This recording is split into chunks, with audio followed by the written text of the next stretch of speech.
একজন ডাক্তারের কাছে যাওয়ার পরে ওই ডাক্তার যদি বলে আপনি এই খাবার খাবেন না, আপনি গোশত খাবেন না, আপনি দুধ খাবেন না, আপনি ডিম খাবেন না, আপনি এই খাবারগুলো খাবেন না, এই খাবারগুলো খাইলে আপনার শরীর আরো অসুস্থ হবে। আসলে খাবারগুলো কি হালাল না হারাম? কথা কয় না, হালাল না হারাম? তো আপনি কোটি কোটি টাকার মালিক, লক্ষ লক্ষ টাকার মালিক, খাওয়া দাওয়ার অভাব নাই, অথচ আল্লাহ রাব্বুল আলামিন যেই খাবারকে হালাল করেছেন, হুকুম করেছেন, ডাক্তারের কাছে যাওয়ার পরে আপনার শরীরকে বিবেচনা করে আপনার ভালো ট্রিটমেন্টের জন্য নিষেধ করে দিল। দুধ খাওয়া যাবে না, গোশত খাওয়া যাবে না, মাছ খাওয়া যাবে না, এইটা খাওয়া যাবে না। হালাল খাবারটা ডাক্তারের কথায় আপনি বাদ দিয়ে দিলেন, আপনি খেলেন না। অথচ আমার আল্লাহ রাব্বুল আলামিন বললেন এটা খাওয়া যাবে না, এটা ধরা যাবে না, এটা ছোঁয়া যাবে না। ডাক্তারের কথা মানতে পারলেন, অথচ আমার আল্লাহ রাব্বুল আলামিন আপনাকে যে নিষেধ করেছে এটা সুদ খাওয়া যাবে না, ঘুষ খাওয়া যাবে না, মানুষ হত্যা করা যাবে না, মানুষের জমি অন্যায়ভাবে দখল করা যাবে না, যে অন্যায় কাজগুলো করা যাবে না, সেইগুলো কেন মানতে পারেন না? কথা কয় না। কথা কি যুক্তি আছে না নাই? আমার নিজের থেকে যুক্তি দিচ্ছি না কোরআন হাদিস থেকে গবেষণা করে যুক্তি দিচ্ছি? কোনটা? তাহলে ডাক্তারের কথা মানলেন, আল্লাহর কথা মানতে পারলেন না। আইরে জাতি, আইরে মুসলমান জাতি, মরতে হবেই, মৃত্যুর স্বাদ গ্রহণ করতেই হবে। এই পৃথিবীর জমিনে আপনার পূর্বপুরুষ যারা আছে তারা কি বেঁচে আছে না চলে গেছে? আপনিও একদিন পূর্বপুরুষ হয়ে যাবেন, নাকি হবেন না? অবশ্যই আমাদেরকেও পূর্বপুরুষ হতে হবে। এই মানুষটা শূন্য অবস্থায় এসেছে, ল্যাংটা উলঙ্গ অবস্থায় এসেছে।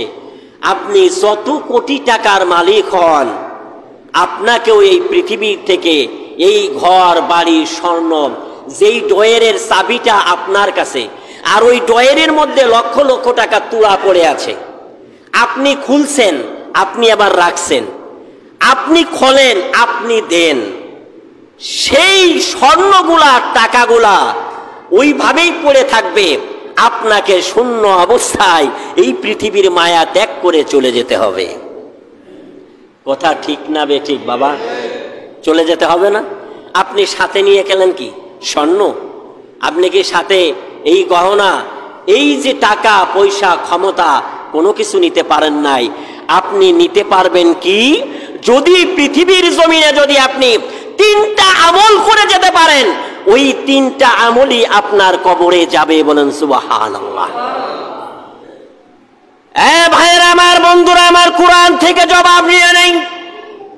ওই যে 3টা জিনিস আমার আপনার সঙ্গে কবরে যাবে, ওই 3টা জিনিসের নাম কি আল্লাহ জানায়া দিলেন।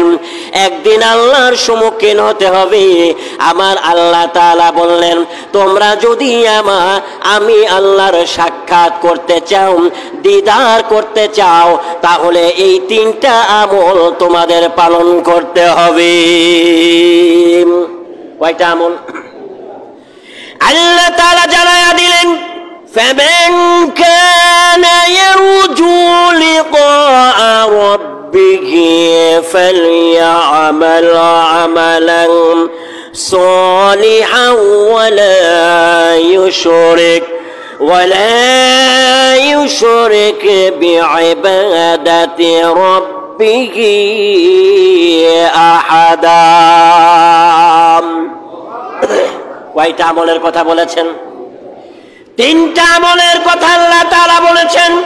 তোমরা যদি আমার দিদার লাভ করতে চাও, তোমরা যদি আমি আল্লাহর সাক্ষাৎ লাভ করতে চাও, 1 নাম্বার আমল হলো তোমাদেরকে নেক আমল করতে হবে, 2 নাম্বার সৎ কাজ করতে হবে, 3 নাম্বার আমি আল্লাহর সঙ্গে শিরক করা যাবে না।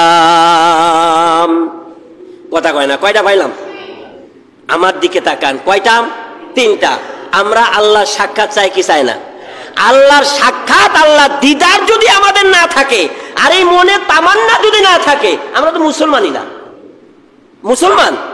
আল্লাহ তাআলা বললেন, ফামান কানা ইয়ারজু লিকা, রাব্বিহি ফালিয়ামাল আমালান সালিহা ওয়ালা ইউশরিক বিইবাদাতি রাব্বিহি আহাদা।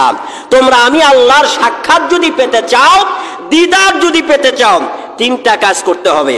এক নাম্বার, নেক আমল করতে হবে। কি আমল? নেক আমল না বদ আমল? নেক আমল করতে হবে। 2 নাম্বার, সৎ কাজ করতে হবে।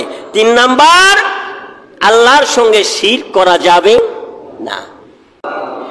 আল্লাহ তাআলা অন্য আয়াতে জানাইয়া দিলেন, যেই মানুষগুলা নেক কাজ, সৎ কাজ, ভালো কাজ করেছে, আল্লাহর সঙ্গে কারো অংশীদার করে নাই, ওদের মৃত্যু হবে আহলান সালাম দেওয়ার মাধ্যমে। আল্লাহর পক্ষ থেকে তাদেরকে সালাম দেওয়া হবে। আল্লাহ অন্য আয়াতে জানায়া দিলেন, সালামুন কাওলাম মির রাব্বির রহিম। আল্লাহু আকবার বলেন। আল্লাহ তাআলা বললেন, ফেরেশতারা জানায়া দাও, তার রূহটা আনতে যাবে, তার কলবটা যখন বের করবে, আমি আল্লাহ তাআলার পক্ষ থেকে ওই ঈমানদার মুমিন বান্দাকে সালাম জানায়া দাও।